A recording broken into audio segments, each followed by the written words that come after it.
எடப்பாடியார் தலைமையிலான ஆட்சி அமையலையே, வருத்தம் இல்லையே அப்படிங்காங்க. நமக்கு என்ன வருத்தங்க? இவங்க வரணும் அப்படின்னு சொல்லி நினச்சிருந்தோம், ஆசைப்பட்டோம். அது உண்மைதான். வரல, அதுக்காக வருத்தமெல்லாம் கிடையாது. இவங்க வரல அப்படிங்கிறத விட அவங்க வரல அப்படிங்கிறது டபுள் ஹாப்பி. ஆமாம், அது இவங்க வந்திருந்தா சிங்கிள் ஹாப்பி அப்படின்னா, அவங்க வரல அப்படிங்கிறது இரட்டிப்பு மகிழ்ச்சி தான். தளபதி விஜய் அவர்கள் வெற்றின்னா வெற்றி எப்படி சொல்கிறது, பயங்கரமான வெற்றி. விஜய் என்ன எம்ஜிஆரா அப்படின்னு நிறைய பேர் கேட்டிருப்பாங்க. எம்ஜிஆரை விட மேலே, அவருக்கும் மேலே அப்படிங்கிறத நிரூபிச்சிட்டாப்புல. தன்னுடைய முதல் தேர்தல்லையே செஞ்சுரிக்கு மேலே அடிச்சிட்டாப்புல. தனிப்பெரும்பான்மைக்கு ஒரு 5-6 எம்எல்ஏக்கள் குறைவு, அவ்வளோதான்.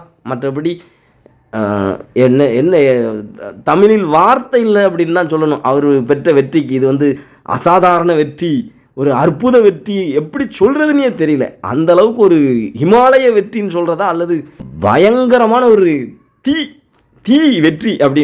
அந்த விஜய்ங்கிற ஒற்றை நபர், அவரை நம்பி இத்தனை வாக்குகள் விழுந்திருக்குது, இத்தனை எம்எல்ஏக்கள் கிடச்சிருக்காங்க அப்படின்னு சொன்னால், விஜய்ங்கிற அந்த பிரபலம், அந்த நபருக்கான வாக்கு தான் அத்தனையுமே.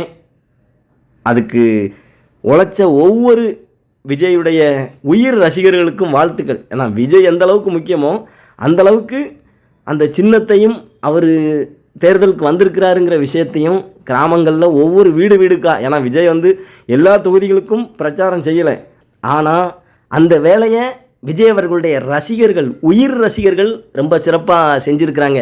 கிராமத்தில் இருக்கக்கூடிய ஒவ்வொரு வீடுகளுக்கும் டிவிகே அப்படிங்கிற கட்சியையும் சின்னத்தையும் கொண்டு போய் விஜய் அவர்களுக்கு மாபெரும் வெற்றியை கொடுத்திருக்கிறார்கள். உண்மையிலேயே இறைவனுடைய பேரருட்கருணை, எல்லாம் வல்ல முருகப்பெருமானுடைய அருட்கருணை விஜய் அவர்களுக்கும் விஜயுடைய கட்சிக்கும் இருக்குது அப்படின்னு தான் சொல்லணும்.